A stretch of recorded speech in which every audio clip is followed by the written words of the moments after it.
Hello everybody and welcome to another episode of This Weekend. It's a brand new show where every week we talk about your favorite sports, and today we're talking about college football. Alright, as always, don't forget to hit the subscribe button and ring the bell to be notified every single time I post a new video. And with that done, let's talk about the Amazon gift card giveaway. As you can tell, I'm giving away a $20 Amazon gift card to whoever subscribes to me and follows me on my Instagram at WhiteLightning.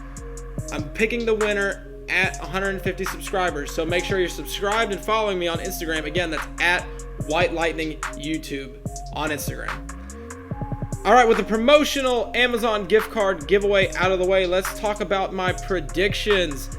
I am killing it. Last week I predicted 24 games, 21-3, and you know, two of those were close games with Notre Dame and Clemson, and Virginia Tech and Liberty. Both of those games were close, and I almost got them. I could have went 23-1. Wow-wee. So only 3 punishments this time, but that brings my percentage up to 71%, so I'm officially passing with a C. So you're welcome. Alright, predictions update out of the way. Let's talk about last week's insane moment, and boy howdy, was it insane. So, Virginia Tech and Liberty. Like I said, I picked Virginia Tech, and 3 seconds left in the game. It was tied at 35. Liberty lines up for a 59-yard field goal. They kick it, but it's blocked. Virginia Tech blocks it and returns it for a touchdown. They won! They won! They won! Wait a minute. Justin Fuente calls a timeout. He called the timeout before they kicked the ball. So refs bring the ball back, and Liberty gets the ball back. They throw the ball. They get 9 yards on the play, and then they kick a 50-yard field goal, and they make it with 1 second left. It dropped my percentage down, but that was one heck of a game, and I can't be that mad about it just because of how crazy it was because I had the privilege of watching that live, and to see, I was freaking out with Virginia Tech, thinking that I had just saved another game, but then Justin Fuente calls the timeout, and it's just like, you just got to feel for those players. I don't know how they're going to come out this week and play with a lot of heart, knowing that happened, and they should have won that game, but just a bad timeout call. With last week's insane moment out of the way, let's look at last week's headlines. COVID cancellations. 8 games this week were canceled or postponed. It's just sad, man. As many games as are getting postponed. Georgia, Missouri, postponed. Ohio State, Maryland, canceled. Texas A&M, Tennessee, postponed. Auburn, Mississippi State, postponed. Alabama, LSU. All high-profile games. Most of them in the SEC. Is making me worry about the viability of the SEC season. Hopefully they can get everything under together, and maybe they can salvage the season. Next headline, thriller in Notre Dame. Clemson loses to Notre Dame in double overtime thriller, 47-40. Clemson defense struggled. No surprise there. They couldn't stop Notre Dame's offense. They gave up over 300 passing yards and allowed 3 rushing TDs for Kyron Williams. But DJ played his heart out. He played really good, and it shows that Clemson's future is very bright with DJ Uiagalelei under center. Hopefully Trevor Lawrence can come back, and a lot of the defensive starters can come back and get the boys right on that side. But Clemson's rushing offense needs to get better. Travis Etienne needs to do better on the ground. With 34 yards on 33 attempts as a team, that's not going to get it done. That's the biggest reason why Clemson lost. Clemson falls to number 4 in the AP poll, and Notre Dame jumps up to number 2 in the AP poll. Be very interesting to see if those two teams play again in the ACC Championship this year. With the headlines out of the way, let's talk about the games this week. First up, we have Iowa taking on Minnesota. Iowa demolished Michigan State last weekend. I didn't get water. This is going to be a problem.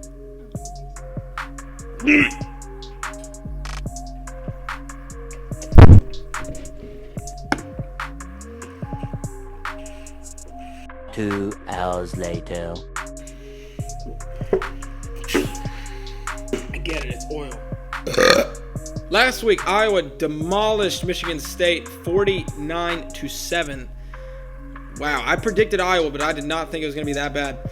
They have a better defense and rushing offense than Minnesota. They find the holes to break big runs I think Iowa gets the win. Give me the Hawkeyes. Next game, we have the East Carolina Pirates taking on the number 7 Cincinnati Bearcats, who are making their case to be the first non-Power 5 team in the college football playoff, like I've said multiple times, with them rising in the polls. East Carolina, they're 1-5. Should be no problem for the Bearcats. Give me the Bearcats. Next game, we have the number 8 Miami Hurricanes taking on the Virginia Tech Hokies. Miami keeps having these close games, which makes me a little nervous to pick the Hurricanes here. Watch out for the upset. I think the Hokies have a very good chance to beat them, but I'm rocking with the Hurricanes. Give me Miami. Next game, we have the number 10 Indiana Hoosiers taking on the Michigan State Spartans.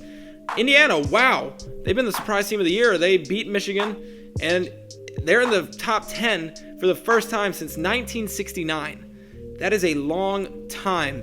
Michigan State just got curb stomped by Iowa. Like I said, I think this is going to be another curb stomping. Give me the Hoosiers. Next game, we have the Coastal Carolina Chanticleers taking on the Troy Trojans. Coastal, another surprising team, undefeated still. Coastal beat teams that Troy lost to. Therefore, I'm rocking with the Chanticleers. I think this could be close because you never know with these Sun Belt Conference games. So, interesting to watch. But I'm going with the Chanticleers. Next game, we have the Middle Tennessee, whatever they are, I don't know, taking on the Marshall Thundering Herd. Me not knowing the mascot tells you everything you need to know. I'm going with the Thundering Herd. Give me Marshall. Next game, we have Liberty taking on Western Carolina. Now, Western Carolina has not played a single game this season. Liberty is too fast and too athletic. Give me Liberty. Next game, we have the Penn State Nittany Lions taking on the Nebraska Cornhuskers. Penn State has been the most disappointing team of the year so far, especially out of the Big Ten. They just can't seem to get out of their own way. Nebraska, though, they only put up 15 points per game. Penn State has been bad, but I think they should be able to handle an even worse Nebraska team. So give me the Nittany Lions. Next game, we have the Wake Forest Demon Deacons taking on the North Carolina Tar Heels. Both offenses are good, but both defenses are not. High-scoring game, but I think the difference maker are Javonte Williams and Michael Carter. Both have put up over 700 yards on the season with over 7 yards per carry. That is a dynamic duo as ever. Williams, however, he leads in touchdowns. He has 14 compared to Carter's 4. So I think that they are the difference makers, and I think North Carolina gets the win. Give me the Tar Heels. Next game, we have the TCU Horned Frogs taking on the West Virginia Mountaineers. Again, Big 12 game. They usually are high scoring, so that's what I'm going to call on this one. West Virginia, though, has the better offense and defense, allowing 8 less points per game than TCU and almost 100 yards per game less than TCU. For that reason, I am going with the Mountaineers. Give me West Virginia. Next game, we have the Vanderbilt Commodores taking on the Kentucky Wildcats. It's Vanderbilt in the SEC, so you know I'm going to go with the Wildcats. I cannot force myself to pick Vanderbilt. Give me the Wildcats. Next game, we have the South Alabama Cougars taking on the number 25 Louisiana Ragin' Cajuns. Common opponent is Coastal. Louisiana played them better than South Alabama. Always watch out, like I said, always watch out for the Sun Belt games, though, because this could be a close one and an upset. I'm not ruling that out, but I'm going to have to go with the team that played Coastal better, and I'm going to have to go with the Ragin' Cajuns. So give me Louisiana. Next game, we have the number 2 Notre Dame Fighting Irish taking on Boston College Eagles. Notre Dame coming off that big win against Clemson in double overtime. Let's see if this could be a letdown game, because some people are calling for an upset. They are calling for Jerkovich to avenge his old team where he was not named the starting quarterback and Ian Book took over and he transferred to Boston College. So there could be some tempers here. It'd be very interesting to see, but I don't see an upset happening. I think Notre Dame handles a team that almost lost to Syracuse last weekend. So give me the Fighting Irish.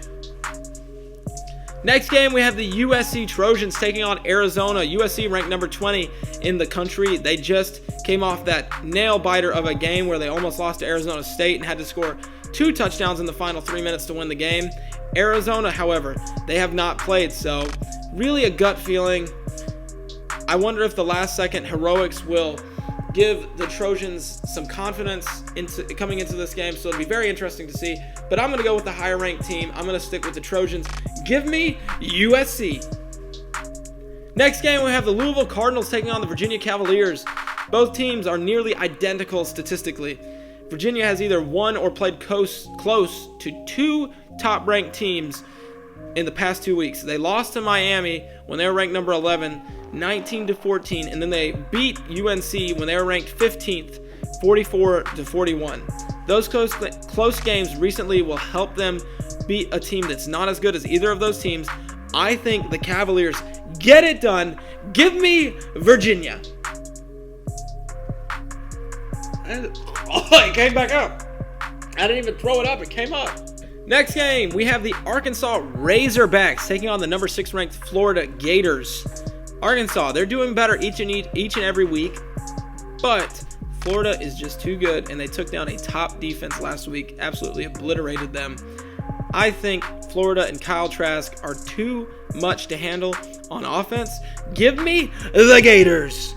Next game, we have the number 11 Oregon Ducks taking on the Washington Cougars. Last week, Oregon put 269 yards on the ground against Stanford in their win, so it'll be very interesting to see how they do this week. But I'm going to rock with the Oregon Ducks. I think they run all over Washington State, and I think they get the win and improve to 2-0. So give me the Oregon Ducks. Next game, we have the number 19 SMU Mustangs taking on the Tulsa Golden Hurricane. SMU's offense is going to be too strong. Shane Buechele has been absolutely insane. He has 20 touchdowns and only 3 interceptions, and he leads the NCAA in passing yards with 2,581. I think that he throws all over them, and they continue to roll and have a big win against Tulsa, so give me the Mustangs. Next game, we have the Wisconsin Badgers, who are ranked number 13 in the country, taking on Michigan, and I think Jim Harbaugh is going to be fired by the end of the season. I'm going with the Badgers on this one. Michigan has just been awful. They continue to be bad, and Wisconsin gets the dub, as they are. Their logo is a dub. Give me the Badgers. All right, next game, we have the number 23 Northwestern Cougars taking on the Purdue Boilermakers. Northwestern, wow, their strengths. Rushing offense, 205 yards per game. Passing defense, 190 yards per game. Now Purdue's weaknesses, rushing defense, 198 yards per game. And their rushing offense is 94 yards per game. Both of those advantage Northwestern. Passing offense, though, for Purdue is very good, 320 yards per game, but no rushing offense makes you predictable. So I'm rocking with a Northwestern. Give me the Cougars. Next game, we have the Florida State Seminoles taking on the NC State Wolfpack. FSU and NC State defenses have given up way too many points. 35 points per game each. Get it together, Florida State and NC State. You got to do better if you want to win some games consistently. NC State, though, they can put up some points. They have 32 points per game, while FSU only has 22 points per game. I think it's going to be a high-scoring game considering how bad both of the defenses are, but I'm going to go with NC State on this one. Give me the Wolfpack. All right, last game, we have the South Carolina Gamecocks taking on the Ole Miss Rebels. Will Muschamp will be fired after this game. Bold prediction.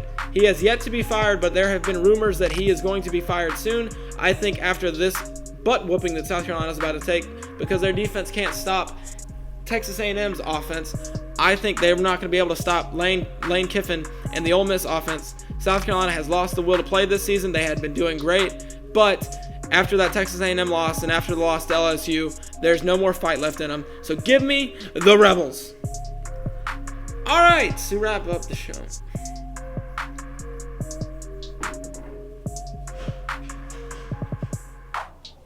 All right, now that my mouth has a really nice fresh scent to it, we're going to go through my top 6 because obviously there's going to be some shakeups with Georgia and Clemson losing. So let's go ahead and go right to it. Number 1, Alabama, obviously. Number 2, Ohio State. Number 3, Notre Dame. Number 4, Clemson. Number 5, Cincinnati. And number 6, Texas A&M. Obviously, I'm going to make some heads roll with the Cincinnati, putting them above Texas A&M, but I like the Bearcats. I think that they are a great team and could be, like I've said plenty of times, the first non-Power 5 team in the college football playoff. I think Notre Dame, while their win against I think Notre Dame, while their win against Clemson was impressive, I don't think that I can put them above Ohio State or Alabama. So they stay right there at number 3. All right, that's going to do it for our show. Thanks so much for watching. I appreciate it. Don't forget to hit the subscribe button and ring the bell to be notified every single time I post a new video. And don't forget to check out my Instagram at WhiteLightning, YouTube for more information on the $20 Amazon gift card giveaway. And like I said earlier, thanks so much for watching, and I'll see you next week in college football.